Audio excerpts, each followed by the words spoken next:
الحمد لله الذي لم يزل ولا يزال حيا قيوما عالما قديرا مدبرا سميعا بصيرا ونشهد أن لا إله إلا الله وحده لا شريك له وأشهد أن محمدا عبده ورسوله أما بعد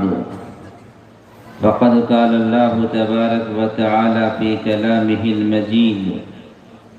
أعوذ بالله من الشيطان الرجيم بسم الله الرحمن الرحيم اقرأ باسم ربك الذي خلق الإنسان من علق اقرأ وربك الأكرم الذي علم بالقلم علم الإنسان ما لم يعلم صدق الله العظيم وقال النبي صلى الله تعالى عليه وسلم من يرد الله به خيرا يفقه في الدين أو كما قال عليه الصلاة والسلام. عالی قدر حضرت صدر اسٹیج پہ جلوہ افروز موقر علماء ربانیین باشعور اور ذہین حضرات سامعین بزرگان محترم، آج کا یہ اجلاس بلکہ جتنے بھی دینی اجلاس اور دینی مجلسیں قائم ہوتی ہیں اس کے بھی کچھ آداب ہیں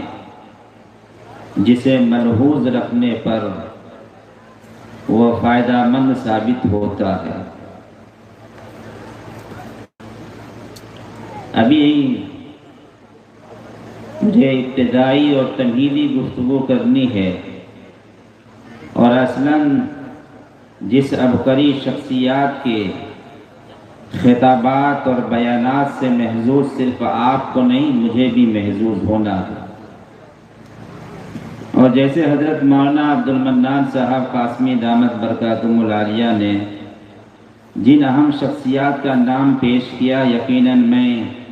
بہت قریب سے واقف ہوں کہ ملک کے چنیدہ مقررین میں سے شامل ہیں، جن میں سر فہرست حضرت مولانا اکرم صاحب، حضرت مفتی عبداللہ سالم قمر چترویدی اور حضرت مولانا عقیل الرحمن صاحب چیجائے کے ہمارے بیچ کے رہنے والے ہیں، لیکن ان کی شخصیت کیا ہے وہ اہل علم بہتر جانتے ہیں. بہرکیف آج ہم سب اس مجلس میں آئے ہیں. حضرت تھانوی رحمۃ اللہ علیہ کا بیان ہے کہ عام طور پر لوگ جلسوں میں جو شریک ہوتے ہیں وہ 3 طرح کے لوگ ہوتے ہیں. سامعین کا ایک جماعت تو وہ ہے جو مجمع کے رنگ و روپ کو دیکھنے آتا ہے، مقررین کے انداز گفتگو کو دیکھنے آتا ہے اور محض تماشائی بن کر شریک اجلاس ہوتا ہے اور گھر چلا جاتا ہے. دوسری وہ جماعت ہے جو انتہائی بھولے بھالے لوگ ہوتے ہیں اور وہ سمجھتے ہیں کہ وہ دینی پروگرام ہے، دینی اجلاس ہے، اللہ اور اللہ کے رسول صلی اللہ علیہ وسلم کی باتیں ہوں گی، دین کی باتوں کو سنیں گے تو ثواب حاصل ہوگا. گویا حصول ثواب کی نیت سے شریک اجلاس ہوا کرتے. لیکن اخیر کے وہ لوگ ہیں جو لوگ اس نیت اور اس جذبے کے ساتھ دل کی اس کڑھن کو لے کر کے شریک اجلاس ہوتے ہیں، جو یہ سمجھتے ہیں کہ ہم جائیں گے وہاں اکابر علماء ربانیین کے خطابات ہوں گے، قرآن و حدیث کی باتیں بتائیں گے،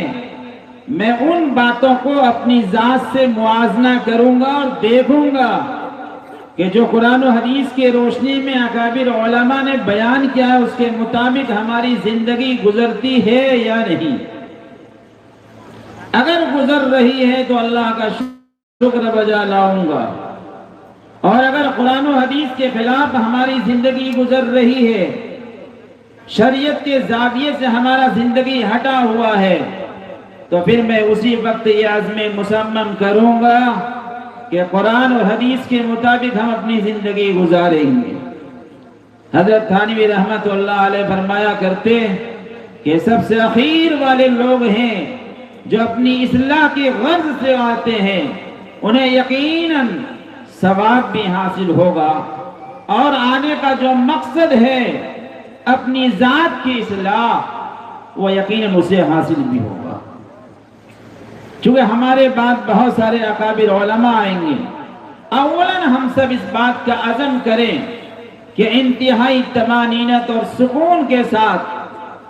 باہر کے آنے والے مہمان کے عزت اور احترام کو ملحوظ رکھتے ہوئے قرآن و حدیث کی باتوں کو سنیں گے،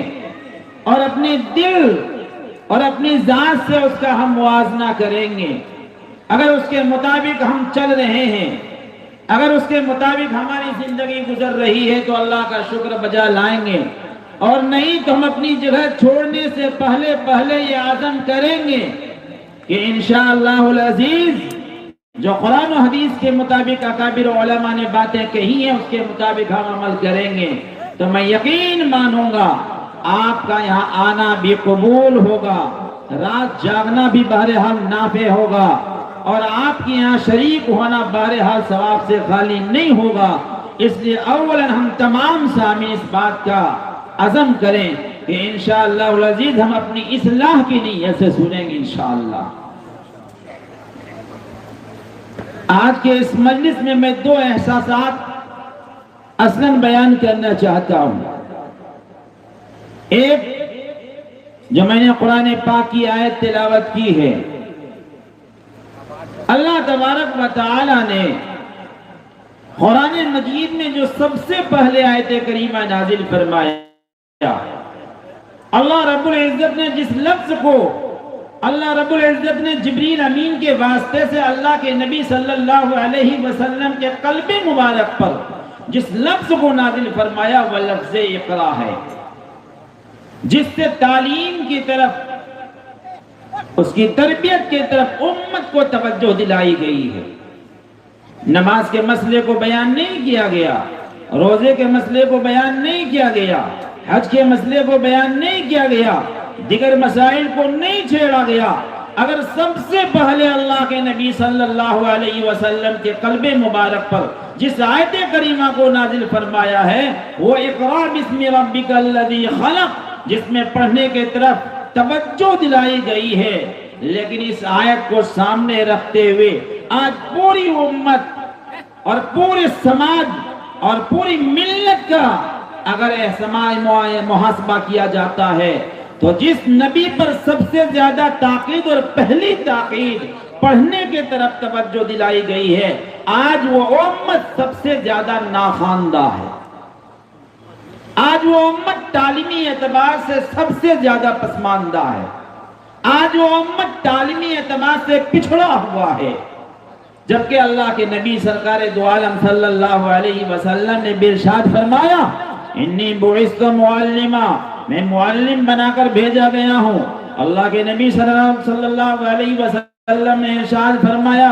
میں مبعوث کیا گیا ہوں تاکہ مکارم اخلاق کی تکمیل کروں۔ مراد تربیت سے متعلق اللہ کے نبی صلی اللہ علیہ وسلم نے ارشاد فرمایا، لیکن آج ہمارے اندر میں تعلیم بھی نہیں، آج ہماری قوم و ملت میں تربیت بھی نہیں۔ آج آپ اندازہ کریں گے ایک مسلم سماج ہے، ایک مسلم معاشرہ ہے، اور ایک غیروں کی آبادی اور غیروں کا معاشرہ ہے۔ خدا کی قسم مسلمان معاشرہ میں جائیں گے تو بچے ننگے، بے تہذیب، گالی گلوچ میں مبتلا، بے ترتیب نظر آئیں گے۔ بلکہ حضرت مولانا مفتی شبیر صاحب نے ارشاد فرمایا کہ اگر کسی مسلم آبادی کا پتہ چلانا ہے تو تم دیکھو جس گلی کوچوں میں بچے یوں ہی ننگے ہوں، یوں ہی گالی گلوچ کر رہے ہوں، جس کی زبان میں کوئی شائستگی نہیں ہو، آوارہ گردی جس میں بچہ کر رہا ہو، کسی سے پوچھنے کی ضرورت نہیں، سمجھ جو یہ مسلمان گاؤں ہے۔ اور جس آبادی میں بچوں میں شائستگی ہو، تہذیب ہو، بڑے چھوٹے کا ادب و احترام ہو، جس سے چہروں میں طمانینت چپکتا ہو، سمجھ جاؤ یہ غیروں کی آبادی ہے۔ آج افسوس یہ کہنا پڑتا ہے کہ اللہ کے نبی صلی اللہ علیہ وسلم نے تو فرمایا میں معلم بنا کر بھیجا گیا ہوں، اللہ کے نبی صلی اللہ علیہ وسلم نے تو فرمایا میں مبعوث کیا گیا ہوں تاکہ مکارم اخلاق کی تکمیل کروں، لیکن آج اس ملت، اس قوم کا یہ حال ہے کہ اس کے خلاف نہ تہذیب ہے، نہ تعلیم ہے، نہ شائستگی ہے، نہ تربیت ہے، آوارگی بنا ہوا ہے۔ آج ملک کا، مسلمانوں کا یہ حال ہے۔ قرآن جس کے طرف توجہ دلایا، حدیث جس کے طرف توجہ دلایا ہے، جس امت پر جو پیغام اترے ہیں، امت آج سب سے زیادہ پچھڑا ہوا ہے۔ آج ہم پسماندگی کا جو شکار ہیں، اور پوری دنیا میں، پورے ملک میں جو مسلمان پسماندگی کا شکار ہے، مسائل سے دوچار ہے، حالات کے شکنجوں میں دبایا جا رہا ہے، میں بڑے پر اعتماد لہجے میں عرض کروں، اس کی واحد وجہ یہ ہے کہ مسلمان تعلیم سے دور ہے، مسلمان تعلیمی اعتبار سے پسماندہ ہے، تعلیم سے پچھڑا ہونا اس بات کی دلیل ہے کہ آج یہ ملت ہر اعتبار سے پچھڑ چکا ہے۔ آج جدھر دیکھیں مسلمان دبائے جا رہے ہیں، جدھر دیکھیں مسلمان ستائے جا رہے ہیں، جدھر بھی دیکھیں مسلمان کے ضمیر کو کھوچا جا رہا ہے، اسے نقصان پہنچایا جا رہا ہے۔ اس کی وجہ یہ ہے کہ آج ہمارے اندر میں تعلیم نہیں، آج ہمارے بچوں میں تربیت نہیں، آج ہمارے سماج میں تعلیم کا جو معیار ہونا چاہیے وہ تعلیمی معیار ہمارے سماج میں نہیں، جس کے بنیاد پہ آج ہم پریشان اور یہ قوم پوری ہراساں کیا جا رہا ہے، صرف تعلیم نہ ہونے کی وجہ سے۔ تعلیم ہی ایک ایسی چیز ہے جس سے انسان کی ترقی، اس کی تعلی، اس کی علو مرتبہ، اس کی شان کی عظمت ہوتی ہے۔ تو عظمت شان اگر ہے چاہیے تو وہ تعلیم ہے۔ اللہ تبارک و تعالی نے حضرت آدم علیہ السلام پر فوقیت جو دی، فرشتوں پر فوقیت دی حضرت آدم علیہ السلام کی، وہ صرف اور صرف بنیادی بات وہ تعلیم ہے۔ اللہ تعالیٰ نے فرشتوں سے بھی ان اشیاء کے نام پوچھے، اللہ تعالیٰ نے حضرت آدم علیہ السلام سے بھی ان اشیاء کے نام کا سوال کیا، آدم نے جواب نہیں دے پایا، حضرت آدم علیہ السلام فرشتوں نے جواب نہیں دیا، اس لیے انہیں معلوم نہیں تھا، انہیں بتایا نہیں گیا تھا۔ جب حضرت آدم علیہ السلام سے سوال ہوا، حضرت آدم علیہ السلام نے ایک ایک چیز کا نام بتا دیا، اللہ تعالیٰ نے فرشتوں کو حکم دیا کہ اس شاہکار کو سجدہ کرو، یعنی حضرت آدم علیہ السلام کو فرشتوں کو بھی سجدہ کرنے پر مجبور ہونا پڑا۔ وہ ہے علم، وہ ہے تعلیم کہ اللہ تعالیٰ نے حضرت آدم علیہ السلام کو ان چیزوں کو نام بتا دیا۔ قرآن اس بات کی شہادت دیتا ہے وَعَلَّمَ آدَمَ الْأَسْمَاءَ كُلَّهَا، اللہ تعالیٰ نے تمام چیزوں کو نام بتا دیا، حضرت آدم نے نام بتا دیا، اللہ تعالیٰ نے حکم دیا فرشتوں کو کہ اس شاہکار کو سجدہ کرو۔ پتہ یہ چلا کہ فرشتوں پر بھی حضرت آدم کو جو فوقیت ملی ہے وہ تعلیم ہے، تعلیم ہی سے فضیلت حاصل ہوتی ہے، تعلیم ہی سے انسانی وقار بلند ہوا کرتا ہے، تعلیم ہی سے سماج میں بلندی پیدا ہوتی ہے۔ جس قوم میں تعلیم نہیں ہوگی وہ قوم نکبت و پستی کی طرف چلا جائے گا۔ اگر ہم اپنی قوم کو بڑھانا چاہتے ہیں، اگر ہم اپنی قوم میں عزت پانا چاہتے ہیں، ہم اگر چاہتے ہیں کہ ہم ہراساں نہ کیا جائے، ہمارے آنے والی نسل ہراساں نہ کیا جائے، ہمارے ضمیر کو مجروح نہ کیا جائے، تو آپ کو فکر کرنی پڑے گی کہ آنے والی نسل کو تعلیمات کے زیورات سے آراستہ و پیراستہ کریں۔ اور خدا کی قسم اگر آج بھی آپ نے اپنے بال بچوں کو، آپ نے اپنی نسلوں کو تعلیم کی طرف فکر نہیں کیا، آج وہ حالات پیدا نہیں ہوئے ہیں، اس سے زیادہ ابتر سے ابتر حالات پیدا ہو رہے ہیں۔ آج ہم بہت سارا پروٹیسٹ کر لیتے ہیں، اپنے دل کی جذبات اور احساسات روڈ پہ ہم بیان کر دیتے ہیں، لیکن اس کی کلی حل کیا ہے ہم اس کو تلاش کرنے کی فکر نہیں کرتے ہیں۔ ہم سب کو چاہیے کہ ہم اپنے اندر میں، اپنی سماج میں، قوم و ملت میں تعلیمی بیداری تحریک چلاویں اور یہ کوشش کریں ہم کہ ہمارا بچہ تعلیم یافتہ ہو۔ میں یہ عرض ضرور کرنا چاہوں گا، اور میں اس بات سے قطع نظر کہ کوئی مدرسہ ہی میں تعلیم دے، چاہے مدرسہ کا تعلیم ہو، دینی تعلیم ہو یا عصری تعلیم ہو، بہرحال تعلیم اور علم یہ ترقی کا ضامن ہے، تعلی کا ظالم ہے، ان کی بڑھوتری کا ظالم ہے۔ آپ تعلیم کی طرف توجہ دیں، تعلیم کی طرف توجہ نہیں دیں گے، آنے والی نسلوں میں بربادی کے جو حالات ہیں وہ منڈلا رہے ہیں، اسے دور کرنے کے لیے اپنے اندر میں تعلیمی شعور پیدا کرنے کی ضرورت ہے۔ میں نے تو یہاں تک عرض کیا، اور اس سے پہلے میں نے کئی جلسوں میں بیان کیا، تعلیم ہی کے ذریعے سے کتوں کو بھی فضیلت ہو جاتی ہے تو حضرت انسان ہے۔ حضرت علماء جانتے ہیں کتا بھی دو طرح کا ہوتا ہے، ایک وہ کتا جو تعلیم سے آراستہ کیا گیا ہو، جسے فقہ کے اصطلاح میں قلب معلم کہا جاتا ہے، سکھایا ہوا کتا کہا جاتا ہے۔ ایک وہ کتا جو قلب عقول کٹہا کتا، آوارہ کتا ہوتا ہے، اگر شکار کیا ہو کوئی سکھایا ہوا کتا جسے سکھایا گیا اور مالک کے اشارے پر اس نے شکار کر لیا تو اس کا بچا ہوا، اس کا شکاری حلال ہوتا ہے۔ اور اگر کوئی قلب عقول آوارہ کتا، آزاد کتا نے شکاری کیا اور چھوڑ دیا تو وہ شکاری حرام ہوتا ہے۔ کتے کو سکھا دینے کی وجہ سے وہ بھی اس کی عظمت بڑھ جاتی ہے، اسے جب حاصل ہو جاتی ہے تو یہ حضرت انسان جو محترم ہے، اس کے اندر میں اگر علم آ جائے گا تو کیا اس کے اندر میں عظمت و شرف میں بڑھوتری پیدا نہیں ہوگی؟ ہمیں چاہیے کہ علم کی طرف توجہ دیں۔ اللہ تبارک و تعالی نے اس چونٹی کو مقام دیا کہ حضرت سلیمان علیہ السلام کا جب فوج جا رہا تھا، ایک چینٹی نے کہا کہ دیکھو حضرت سلیمان کا تعلیم یافتہ وہ لشکر آ رہا ہے، کہیں ایسا نہ ہو کہ بخبری کے عالم میں عدم توجہ کی بنیاد پر تمہیں کچل نہ ڈالے۔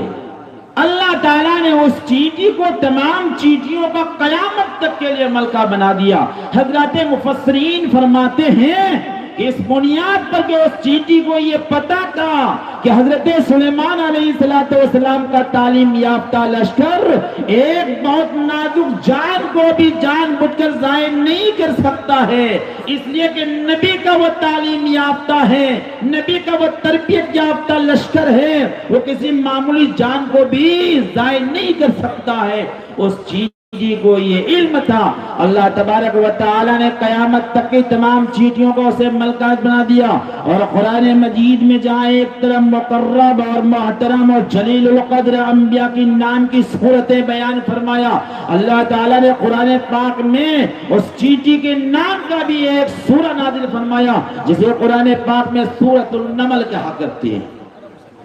عزت کے اس مقام پہ پہنچا دیا، شرافت کے اس معیار پہ پہنچا دیا، یہ صرف اور صرف علم کی بنیاد پر، یہ صرف اور صرف علم کی بنیاد پر۔ آج ہمارے اندر میں علم آئے گا تو ہم ترقی کیسے نہیں کر سکتے؟ افسوس یہ ہوتا ہے کہ آج ہمارے سماج میں جو بچے مدرسہ، مکتب اور اسکولوں کے زینت بننے والے تھے، جو تعلیم حاصل کرتے، آج ہماری اس قوم کی اولاد باہر میں ہوٹلوں میں کام کرتے ہیں، چائے دکانوں میں پیالی دھونے کا کام کرتے ہیں، کارخانوں میں کام کرتے ہیں، باوجود کہ ان کے والدین اس بات کی استطاعت ہے کہ اس بچے کو اسکول میں پڑھاتے، لیکن معمولی سا شعور ہوتا ہے تو اپنی حوث کی بنیاد پر یہ بچہ اب کمائے، ہم اسکول کی زینت بننے والا بچہ، مکتب اور مدرسے کی زینت بننے والا بچہ کو ہم چھڑوا دیتے ہیں اور ہم اسے دوسری ریاستوں میں یا تو چائے خانوں میں، ہوٹلوں میں، کارخانوں میں یا کسی اور کام میں لگا دیتے ہیں اور علم سے ہم محروم کرتے ہیں۔ حضرات علماء نے لکھا ہے کہ کسی ایک بچے کو تعلیم سے ہٹا دینا، صرف اس بچے کے ساتھ ڈاکہ زنی نہیں کرنا، بلکہ ایک بچے کے ساتھ جو نسل اور پورے خاندان جو چلا کرتا ہے، ایک خاندان کے ساتھ نسل کشی کرنے کا اسے گناہ ملے گا۔ اس لیے کہ جب وہ خود تعلیم یافتہ نہیں ہوگا، جب وہ آدمی خود بے شعور ہوگا، وہ اپنی نسل کو باشعور نہیں بنا سکتی۔ اس لیے ضرورت ہے اسے تعلیم کے زیورات سے آراستہ ورستہ کیا جائے۔ میں ایک بات کی اور وضاحت کر دوں، آج ہمارے سماج میں اور گاؤں دیہاتوں میں عام طور پر یہ بات چلتی ہے کہ بڑے بوڑھے لوگ ایک دوسرے کو اس بات کی شکایت کیا کرتے ہیں کہ ہمارا بیٹا نہ باپ کا بات مانتا، نہ ماں کا ادب و احترام کرتا ہے، شادی کیا الگ زندگی گزارتا ہے، نہ خرچہ دیتا ہے نہ دیکھتا ہے۔ میں بہت ادب کے ساتھ یہ عرض کروں کہ یقیناً قرآن و حدیث میں والدین کا بہت بڑا مقام ہے، اس کی عظمت یقیناً بہت بڑی ہے، لیکن ہمیں یہ دیکھنا ہوگا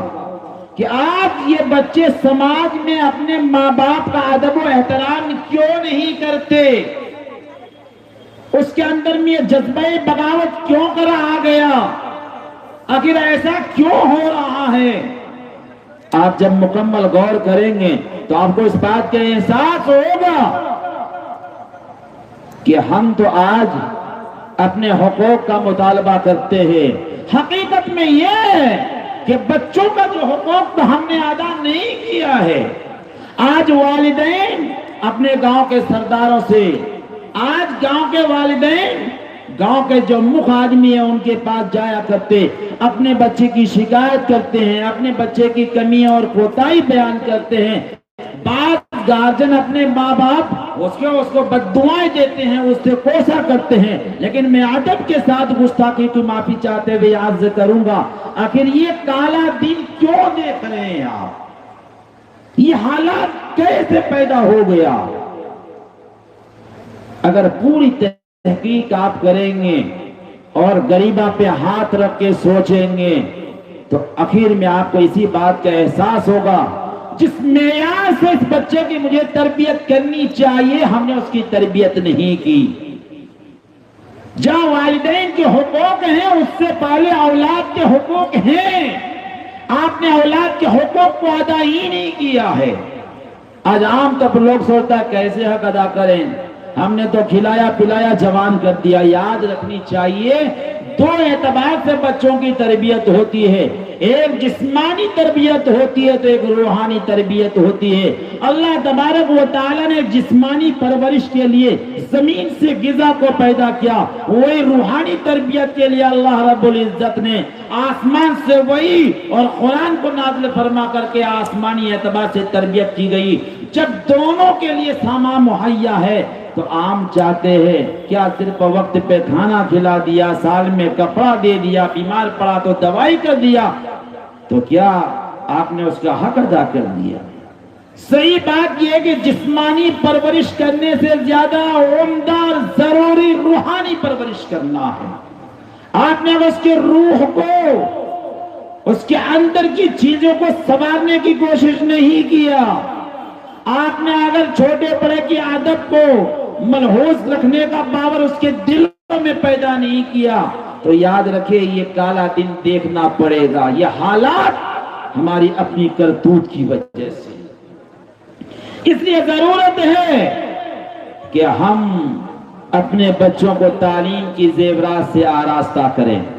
آج ہم اپنے بچوں کو تعلیم کے طرف توجہ دیں، اور خدا کی قسم اگر اصلاح معاشرہ بھی چاہتے ہیں تو اصلاح معاشرہ کا پہلا قدم ہی بچوں کی تعلیم اور تربیت پر ہے۔ ملک میں امن سکون اگر چاہتے ہیں تو اس کا بھی پہلا قدم اولاد ہی کی تربیت پر ہے۔ نسلوں کی حفاظت بھی اگر چاہتے ہیں تو وہ بھی اولاد کی تعلیم اور تربیت پر ہے۔ وہ اولاد کی تعلیم اور تربیت نہ کر کے ایک نسل کو برباد کیا جا رہا ہے۔ اس لیے ہمیں ضرورت ہے کہ اپنے بل بچوں کو، اپنی اولاد کو، اپنی نسلوں کو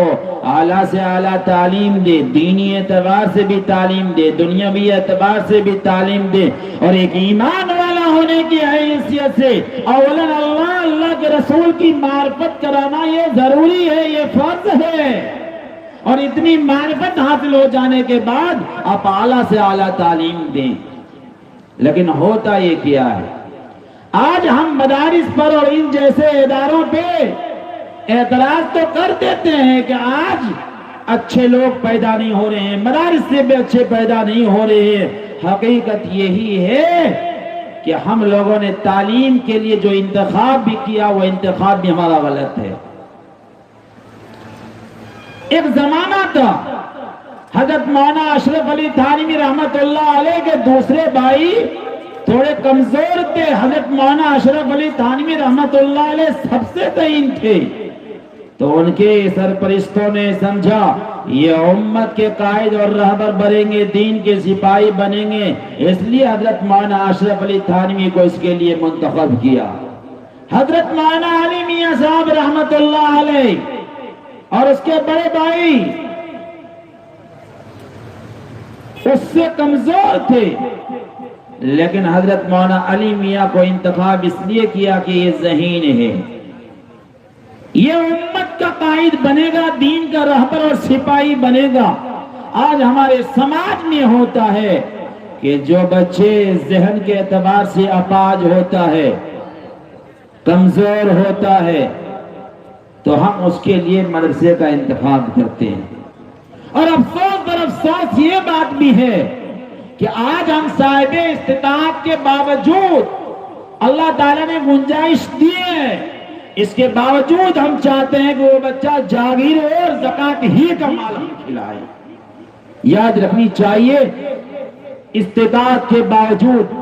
صاحب نصاب ہو جانے کے باوجود آپ خود نہیں چاہتے ہم زکوٰۃ کے مال کو کھائیں، لیکن آپ جب کسی مدرسے میں جاتے ہیں ہر ممکن آپ کوشش کرتے ہیں میرے بچے کا جاگیر ہی ہو جائے۔ اب جاگیر کا مطلب ہے کہ مدرسے کا انتظامیہ کمیٹی اسی زکوٰۃ کے رقوم کو ان کے بچوں پہ خرچ کیا جاتا ہے۔ جب آپ صاحب استطاعت ہیں تو ہماری یہ کوشش ہونی چاہیے زکوٰۃ کی آمیزش بھی ہمارے بچوں کی ذات میں نہ ہو، ہم کچھ خرچ دے کر کے پڑھائیں۔ آج ہم کسی اسکول میں پڑھاتے ہیں، 1000 2000 اور 5000 خرچ کرتے ہیں، دوسرا وہی بچہ ہم مدرسہ میں دیتے ہیں، جاگیر کرتے ہیں اور اسے زکوٰۃ کی رقوم کو ملوث کر کے کھلانے کی کوشش کرتے ہیں۔ یاد رکھیے جانا چاہیے اس سے بھی ذہن میں کمزوری پیدا ہوا کرتی ہے۔ اس لیے اللہ تعالیٰ نے گنجائش اگر دی ہے، اللہ تعالیٰ نے آپ کو اس کا صلاحیت دیا ہے، یقیناً عام مدارس کی مدد کیا کرتے ہیں، زکوٰۃ کے رقوم دیا کرتے ہیں، تو وہ جو غریب ہے، جو مسکین ہے، جو مالی اعتبار سے پسماندہ ہے، جو زکوٰۃ کے مصارف کی فہرست میں ہے، ان کے لیے وہ زکوٰۃ کھائیں، ان کے لیے ہے۔ لیکن اللہ نے اگر آپ کو گنجائش دی ہے، اللہ نے آپ کو اگر صلاحیت دی ہے، تو انہیں چاہیے کہ زکوٰۃ کے مال کو نہیں کھلاوے، بلکہ مدرسے کا جو بھی خوراکی رقوم ہے، جو بھی متعین ہے، اسے دینا چاہیے اور اسے محنت زیادہ سے زیادہ کرنا چاہیے۔ تو یاد رکھنی چاہیے وہ بچہ پھر کامیاب ہوا کرتا ہے۔ ایک تو انتخاب غلط اور دوسرا ہمارا سوچ بھی غلط کی جاگیر ہو۔ اب بتائیے کوئی اگر کھجور کا درخت لگائے اور امید رکھے کھجور نہیں انگور پھلے تو یہ ہو سکتا ہے؟ انتخاب غلط اور قصور مدرسے کے اساتذہ پر۔ اس لیے ہم سب کو چاہیے کہ تعلیم کی طرف توجہ دیں، انتخاب عمدہ سے عمدہ کریں، بہرحال دینی نے تو دنیاوی اعتبار سے کرے۔ مجھے تو افسوس ہوتا ہے کہ چلو مدرسے کے اعتبار سے ایسا نہیں ہے تو نہیں ہے، اس کے باوجود میں ایک سماج میں دیکھتا ہوں اللہ کا فضل ہے، اب قری علماء اور عظیم علماء پیدا ہوتے ہیں، لیکن پورا ضلع اگر آپ سروے کریں گے دنیاوی اعتبار سے تو آپ کو ایک بھی مسلم آئیت اور آئیتس نہیں ملے گا۔ چلو مدرسے میں نہیں، اس میں تو 2-4% پڑھنے والے لوگ ہیں، سب لوگ اسکول میں پڑھاتے ہیں، اعلیٰ سے تعلیم ہے۔ حضرت مولانا ولی صاحب رحمانی رحمت اللہ علیہ کا بھی یہی خواب تھا، اور اخیر تک سوچا انہوں نے کہ میں چاہتا ہوں کہ مسلم قوم ایمان کے ساتھ اعلیٰ عہدوں پر ہو۔ ان کی خواہش تھی کہ مسلم ڈاکٹرز ہو، مسلم IAS ہو، مسلم IPS ہو، مسلم وکلا ہو، مسلم اعلیٰ انجینئرز ہو، مسلم بڑے بڑے پدوں پہ ہو، مسلمان سیاست میں بھی حصہ ہو۔ لیکن آج یہی حقیقت ہے کہ آج پورے ضلع باقا میں سروے کریں دیکھیں تو آپ کو 10 بھی IAS مسلم نہیں ملیں گے۔ یہ ہماری پسماندگی کا حال ہے۔ IAS آپ کو 5 نہیں ملیں گے، 5 IPS نہیں ملیں گے،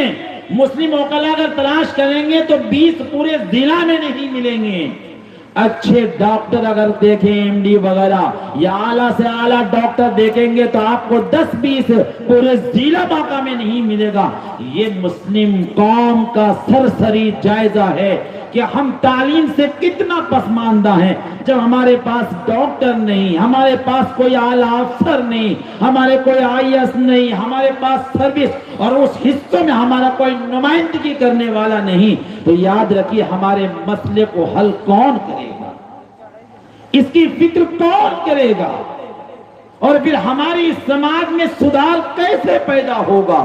کیا صرف ہم پروٹیسٹ کر لیں گے تو ہمارا مسئلہ حل ہو جائے گا؟ خدا کی قسم یہ وقتی عارضی ہے، مسئلے کا حل نہیں ہے۔ اگر مسئلے کا حل تلاش کرتے ہیں تو کوشش کریں کہ ہماری قوم، ہماری ملت سے IAS بھی بصیر تعداد میں پیدا ہو، IPS بھی پیدا ہو، مسلم وکلا ہو، مسلم ڈاکٹر ہو، سرکاری اعلیٰ سے اعلیٰ عہدہ تک ہمارے مسلمان بچے پہنچے۔ جب ہر جگہ ہمارے قوم کی نمائندگی حاصل ہوگی تو یاد رکھیے یہ سارے مسائل وہیں سے دب جائیں گے، یہاں آنے کی ضرورت نہیں پڑے گی۔ آج تو یہ حالات ہے، افسوس ہوتا ہے کہ جس کے طرف اشارہ کیا آج وہی قوم سب سے پسماندہ ہے۔ اور دوسری جو ہمارے نسبت و پستی کے حالات آ گئے، ہماری نسبت و پستی کے جو دوسرے احوال ہیں، آج یہ قوم ایک تو تعلیم سے پسماندہ، دوسرا جو ہمارے نسبت و پستی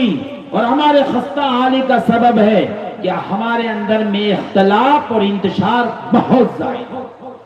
گھر گھر میں اختلاف، بھائی بھائی میں اختلاف، باپ بیٹا میں اختلاف، ماں بیٹی میں اختلاف، جبکہ اللہ تبارک و تعالی اشارہ فرماتا ہے اللہ کی رسی کو مضبوطی سے تھام لو اور تفرقہ بازی نہ کرو، گروہ نہ بٹو۔ قرآن کہہ رہا ہے اتحاد و اتفاق کرو۔ اللہ تعالیٰ، اللہ کے نبی ارشاد فرماتا ہے مسلمان ایک جسم کی طرح ہے، اگر ایک جسم میں تکلیف ہوتی ہے تو دوسرا حصہ اس کا احساس کرتا ہے۔ اللہ کے نبی صلی اللہ علیہ وسلم نے تو ارشاد یہ فرمایا، لیکن وہی اس مسلم قوم کا حالات ہے کہ پوری کمیونٹی کا اگر آپ جائزہ لیں، جتنے مذاہب ہے سب کا جائزہ لیں اور سروے کریں تو سب سے زیادہ اختلاف، سب سے زیادہ انتشار یہ مسلم قوم اور اس ملت میں سب سے زیادہ اختلاف ہے۔ آپ دیکھیں کورٹ میں، سرکاری عدالتوں میں جائے 3 حصہ مسلم کیسز ملیں گے، مسلم قوم وہاں سرگرداں اور پریشان نان کمیونٹی کے لوگوں میں سے شمار ہوگا۔ اللہ تعالیٰ فرماتا ہے اتحاد اپناؤ، اور آج یہ قوم اختلاف میں چور ہے، یہ قوم اختلاف سے پسماندہ ہے۔ مسلمانوں، یہ ہمارے حالات کیوں بن رہا ہے؟ شریعت نے بھی، بلکہ جتنے اہم رکن ہیں اللہ تعالیٰ نے اس انداز میں بھی اتحاد کی بنیاد بتا دی ہے۔ ہم نماز پڑھتے تو صرف نماز، اس میں جماعت ہے، جماعت کے ساتھ قائم کرو، امام رکوع کرے تو رکوع کرے، سجدہ کرے تو تم سجدہ کرو، ان کا قومہ تمہارا قومہ ہوگا۔ صرف اس بات کی طرف غماز اور اشارہ ہے کہ اتحادی مظاہرہ ہو، لیکن اس کے باوجود اختلاف ہیں، چاہے روزہ ہو، زکوٰۃ ہو، حج ہو، سب عبادات میں جو ہے وہ اتحاد کا پیغام سنایا ہے۔ ہمارا کلمے کی بنیاد پر ہم اتحاد ہو سکتے ہیں، قرآن ایک ہے اس کے بنیاد پر ہم اتحاد ہو سکتے ہیں، لیکن افسوس یہ کہ کلمہ ایک، قرآن ایک، خدا ایک اور ہم سب کئی ایک، ہم آپس میں بٹ گئے۔ جس قوم کے معبود سینکڑوں ہیں وہ قوم آج ایک، جس کے معبود ایک ہے وہ قوم اختلاف کا شکار ہو گیا۔ اب غیروں میں دیکھیں تو اتحاد نظر آئے گا، لیکن آج مسلم قوم ہے، آج ہم اختلاف ہیں، اور ہماری اس راز کو ہمارے دوسرے سیاست دامی سمجھ گیا ہے کہ اگر حکومت کرنی ہے تو اس کو اختلاف ہی میں رکھو، چور رکھو، اور یہ قوم کے گھٹی میں داخل اختلاف کرنا تو اختلاف کرے گا۔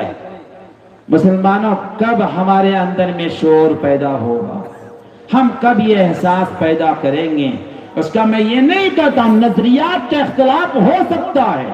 حضرت صحابہ کرام رضوان اللہ تعالی علیہم اجمعین کے درمیان بھی نظریات کے اختلاف رہا ہے۔ اللہ کے نبی سرکار دو عالم صلی اللہ علیہ وسلم نے جب معراج حاصل ہوئی، ام المومنین حضرت عائشہ صدیقہ رضی اللہ تعالی عنہا عرض کرتی ہیں کہ اس سے بڑا کوئی جھوٹا نہیں ہو سکتا جو یہ کہتا ہے اللہ کے نبی صلی اللہ علیہ وسلم نے معراج میں اللہ کا دیدار کیا۔ وہیں حضرت عباس رضی اللہ تعالی عنہ جلیل القدر صحابی وہ عرض کرتے ہیں کہ معراج کے واقعے میں اور معراج کے موقع میں اللہ تعالیٰ کا دیدار اللہ کے نبی نے کیا ہے، لیکن تاریخ کے پورے اوراق کو کھنگال کے آپ دیکھیں گے، کہیں آپ کو یہ نظر نہیں آئے گا کہ حضرت عباس نے حضرت عائشہ صدیقہ رضی اللہ تعالیٰ عنہ کے شان میں گستاخی کیا ہو، یا حضرت عائشہ صدیقہ رضی اللہ تعالیٰ عنہ نے حضرت عباس کے شان میں کوئی نازیبات کلمات کبھی کہے ہوں۔ نظریات کے اختلاف ہے۔ اللہ کے نبی سرکار دو عالم صلی اللہ علیہ وسلم مثال کر گئے، وصال کے بعد حضرت ابو بکر صدیق رضی اللہ تعالیٰ عنہ کی خلافت ہوئی۔ حضرت ابو بکر صدیق رضی اللہ تعالیٰ عنہ کی خلافت کے موقع پہ کچھ لوگوں نے زکوٰۃ کا انکار کر بیٹھا۔ حضرت ابو بکر صدیق رضی اللہ تعالیٰ عنہ نے مضبوط قدموں کے ساتھ کمان سنبھال لیا اور کہا جو زکوٰۃ کا منکر ہوگا ہم اس کے ساتھ قتال کریں گے۔ دوسرے جلیل القدر صحابی حضرت عمر فاروق رضی اللہ تعالیٰ عنہ نے عرض کیا یہ کیا بات ہے؟ وہ نماز پڑھتا ہے، تمام امور کا ارتکاب کرتا ہے، اس کے باوجود صرف زکوٰۃ کے انکار کرنے کی بنیاد پر اس کے ساتھ مجاہدہ کرے، اس کے ساتھ قتال کرے۔ گویا حضرت ابو بکر صدیق رضی اللہ تعالیٰ عنہ اور حضرت عمر فاروق رضی اللہ تعالیٰ عنہ کے نظریات میں بھی اختلاف، لیکن تاریخ کے تمام اوراق کو کھنگال کے آپ دیکھیں گے کہ ابو بکر نے حضرت عمر کی شان میں، حضرت عمر نے حضرت ابو بکر کی شان میں کبھی گستاخی نہ کیا ہو۔ نظریات کا اختلاف ہوتا ہے، ایک اختلاف محمود ہوا کرتا ہے، میں تو اسی کو دوسرے لفظوں میں عرض کرتا ہوں، ایک اختلاف ہوتا ہے اور دوسرے مخالفت ہوا کرتے ہیں۔ اختلاف نہیں، آج ہماری سماج میں مخالفت ہے، اختلاف نہیں، نظریات کا مہمان ہونا کوئی ضروری نہیں، نظریات کے اختلاف ہوا کرتا ہے، لیکن آج نظریات کے اختلاف کو ہم مخالفت پہ ادار دیتے ہیں، یہ بہت مسموم ہے، یہ نازیبہ حرکت ہے، آج ہم سب کو اس سے بچنا چاہیے۔ اللہ کے نبی سرکار دو عالم صلی اللہ علیہ وسلم بلکہ انصار کے دو خاندان اوس و خزرج کے درمیان بھی اختلاف تھا، لیکن ایمان آنے کی بنیاد پر ان دونوں میں آپس کی اتنی محبت ہو گئی، جبکہ اس میں بہت زیادہ اختلاف تھا، معمولی پر خون بہایا کرتے تھے، زندگی میں بدلہ وصول نہیں کرتا، اپنے وارثان اپنے بچوں میں وصیت کر دیا کرتے تھے، ہم نے اپنی زندگی میں اس کا بدلہ نہیں لیا، اگر تم سچے سپوت اور میرے اولاد ہو تو میرے مرنے کے بعد بھی اس کا بدلہ لینا، لیکن ایمان آنے کے بنیاد پر دونوں باہم شیر و شکر ہو گئے، دونوں میں اتحاد اختلاف میں اتحاد اتفاق ہو گیا۔ آج ہمارے اندر میں ایمان کے باوجود ہم اختلاف کے شکار ہیں۔ مسلمانوں، یہ دو چیزیں ہیں، تفصیل نہ کرتے ہوئے ہمارے بیچ انتہائی عظیم، عبقری، انتہائی پرجوش، انتہائی بصیرت افروز خطاب فرمائیں گے حضرت مولانا اکرم صاحب قاسمی دامت برکاتہم العالیہ. میں بھی شوق اور جذبات سے پر ہوں کہ حضرت مولانا کے تقریر کو سنوں اور اس پر عمل کرنے کی کوشش کروں. بس میں ایک بات اور ایک بات کی وضاحت کر کے میں اپنی جگہ لینا چاہوں گا کہ اختلاف کو ہم اپنے اندر میں ختم کریں. اختلاف جس قوم میں ہوگا وہ قوم بے وقت ہو جائے گی، اس کی حیثیت ختم ہو جائے گی. آپ نے دیکھا ہے موز وغیرہ کو، کیلے وغیرہ کو، حقیقت کے اعتبار سے وہ موز، وہ انگور جو ٹوٹے ہوئے ہوتے ہیں، اگر دیکھا جائے تو جو اس خوشے میں لٹکے ہوئے اس سے زیادہ اس میں مٹھاس ہوا کرتا ہے. لیکن ٹوٹے ہوئے انگور، لوٹے ہوئے کیلے کی قیمت کم ہوتی ہے. اس کی وجہ صرف یہ ہے کہ اس نے اپنی جماعت کو چھوڑ دیا ہے، اتحاد سے ہٹ کر کنارہ کشی اختیار کر دیا ہے. اس کی حیثیت کم، اس کی قیمت کم ہے. مسلمانوں، آج ہم اگر اختلاف کے شکار ہو جائیں گے، اجتماعیت کے رسی کو توڑ دیں گے، ہم بھی بے وقت بے حیثیت ہو جائیں گی، ہماری بھی قیمت گھٹ جائے گی اور ہر جگہ ہم پسماندہ کیے جائیں گے، ہر جگہ ہم ہراساں کیے جائیں گے، ہماری حالت ابتر سے ابتر ہوتی چلی جائے گی. اگر ہم آنے والی نسلوں میں اپنی سماج کو بہتر سے بہتر رکھنا چاہتے ہیں اور دیکھنا چاہتے ہیں، اور آنکھوں میں یہ خواب اگر آپ نے سجایا ہے تو ضروری ہے نمبر 1 تعلیم کی زیورات سے آراستہ پیراستہ کریں. چاہے کھانے میں آپ کو اپنی زندگی گزارنے میں پریشانی ہو لیکن ان کی تعلیم کی فکر کیجئے. دوسرا یہ ہے کہ یہ سارے اختلافات کو ہم ختم کریں گے تو انشاءاللہ العزیز ثم انشاءاللہ اللہ کی ذات سے میں یہ عرض کر رہا ہوں اور دل سلسلے میں اعتماد ہے کہ ہمارے حالات، ہمارے سماج میں یہ ساری چیزیں اچھا سے اچھا ہو جائے گا. اللہ تعالی ہم سب کو کہنے سے زیادہ عمل کرنے کی توفیق عنایت فرمائے.